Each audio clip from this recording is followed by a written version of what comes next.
Hi class, today we are going to take a look at direct speech, the use of direct speech in narrative essay writing. The benefits of using direct speech in narrative essay writing: obviously it will get you more marks because it will show the examiner that you understand the complexities of writing a narrative essay, which also includes direct speech, because for the character to be properly described, the character must perform actions and speak. So that is one aspect. The second aspect is that it helps with your description of your character, because when the character is speaking, it highlights the personality of your character. Okay, and it also adds a certain element of interest and creativity in your writing. Now, before we get into the rules, I would like to read through this excerpt from a narrative essay. Now, why I say excerpt, it is not an entire essay, it is just part of an essay. So I'm going to start now. As Susanna was taking her last bite of lunch in the busy cafeteria of St. Therese RC School, she spotted her best friend Clara. "Clara, Clara," she shouted, almost choking on her food. Just then Clara spun around with her usual mischievous grin on her chubby pink face. "I was looking for you, girl," Clara responded as she approached Susanna's table. "Why didn't you wait for me to have lunch?" "Forget about the lunch," Susanna said as she beckoned Clara closer to her. "Sit down quickly. I have a plan for the new girl in class. Are you in?" she said mischievously. "Of course," Clara responded eagerly. Susanna and Clara were best friends from the start of primary school and were inseparable. They were a good description of the words opposite attracts. Clara was short and chubby with the most beautiful curls and a smile as bright as a sunshine. And Susanna was slim and quite tall for a 10-year-old with the attitude of a diva. This combination did not always work out for the two, but they always stuck together.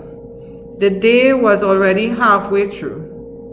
It was a beautiful sunny day indeed, with lots of hope for these two as they began to set their plan in motion for the upcoming physical education class. "I can't wait for PE today," whispered Clara. "This will be fun. Pam won't know what hit her. She would deserve it. I hate new students, especially those from that stuck-up school. They come here thinking they are better than us," Susanna said with an angry look on her slender face. "We'll show her," Clara added as they headed to the school's gym. So this piece of writing here had a lot of direct speech. So we'll take a look at some of the rules that were applied. Now, firstly, in our first aspect of direct speech here, we had Clara, Clara. It was started with an open quotation mark. Clara was started with a capital letter. And we also had a punctuation mark at the end of the second Clara before we close the quotation mark. Okay, so some important things: open quotation mark, capital letter, punctuation mark at the end, and close quotation mark. So I'll repeat that again. Open quotation mark, capital letter, close quotation, punctuation before the close quotation mark. Okay, and then you have to also indicate who is speaking. "She shouted," that would have been Susanna. Now notice, even though this paragraph is not very long, because Clara is going to speak, we must go to a new paragraph. So again, we start off with open quotation mark, or what some students refer to as speech marks. We have our capital letter, we have a punctuation mark at the end of the speech, and we have close quotation marks. Okay, so again, we have open quotation mark, capital letter, a punctuation at the end of the speech, and close quotation mark. And then we also have who was speaking. Clara responded. Now we have this part here. Why didn't you wait for me to have lunch? This was also said by Clara, so we are able to keep it in the same paragraph. Okay, but when somebody else is going to speak, Susanna is going to speak now. Again, we start in a separate line, or we skip a line and go to a new paragraph. And again, we apply the same rules. Open quotation mark, capital letter, punctuation, close quotation mark. And then we indicate who said, who was speaking. Okay, so you must remember those things in that order.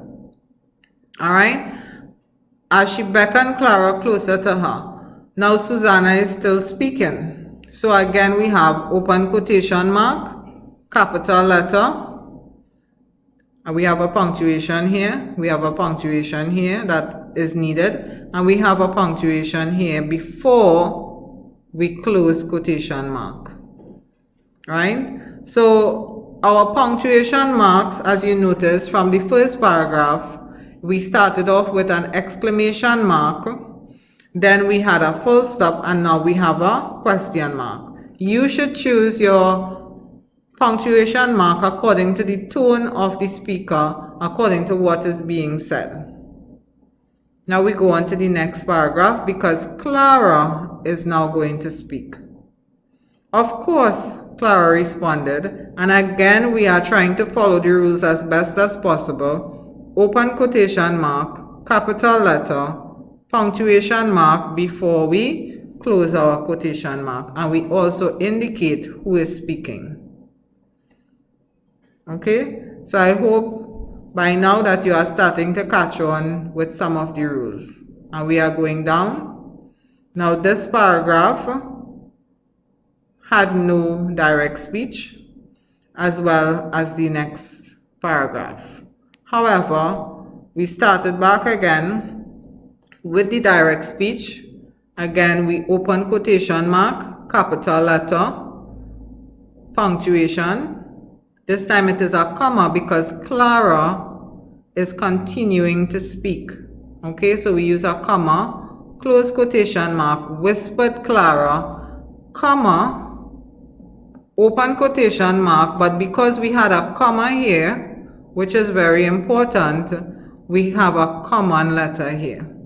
All the other punctuation marks were to finalize a sentence, whether it be a question mark, exclamation mark, or a full stop. It finalizes a sentence. A comma does not finalize a sentence. So that means we say whispered Clara, but when we open the quotation mark, we have a common, we start with a common letter. Okay, and again we move on to the same rule as applied before. Before we close our quotation mark, final quotation mark, we have a punctuation, and we close our final quotation mark.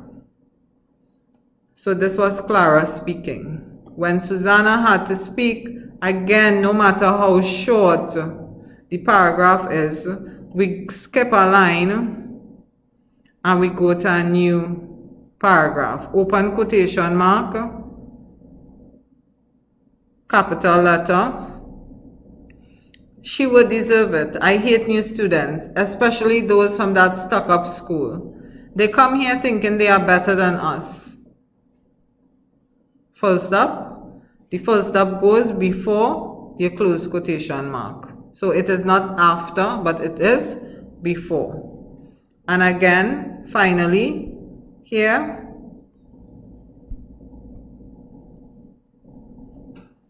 we have Clara is speaking again, and again we go to a new paragraph.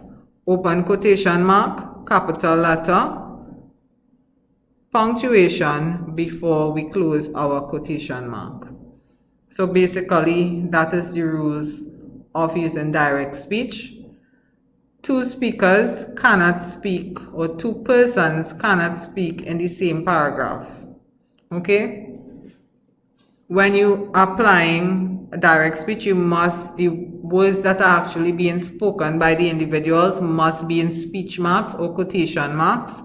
We have open quotation mark, and we must start with a capital letter. We must have a punctuation before we close off, and we must indicate who is speaking. And we can use different words as well to indicate the tone in which they are speaking. If they are angry, if their voice is angry, if they are sad, if they had shouted, etc. So we can use words to say, like, she shouted, Clara responded, okay?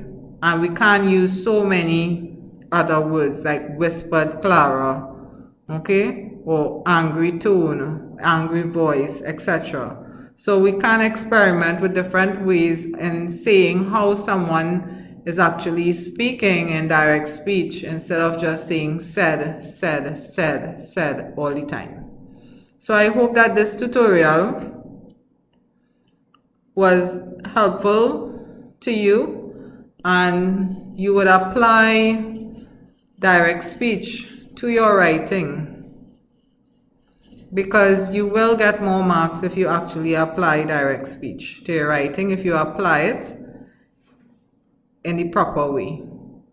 Okay, it would show that you understand technique in writing. It would show that you understand how to describe your character with use of direct speech. And it would show that you understand a certain level of technicality of writing as well, and it would also add to your creativity of your writing. However, I would advise students, finally, and please take this advice, because I have seen students who are very, very good at using direct speech, and sometimes they overdo it, meaning that they have too much direct speech. If you have too much direct speech, it would mean that you are not considering the other aspects of your essay as well, like the actual plot of your essay, actually describing your character and your setting, etc. So whereas now you are going to experiment with more direct speech, please don't overdo it, right? Do it within a certain limit, and then continue focusing on the other elements of story writing. So I hope that you are able to apply this, and your marks will be able to go up. Look out for more tutorials on narrative essay writing.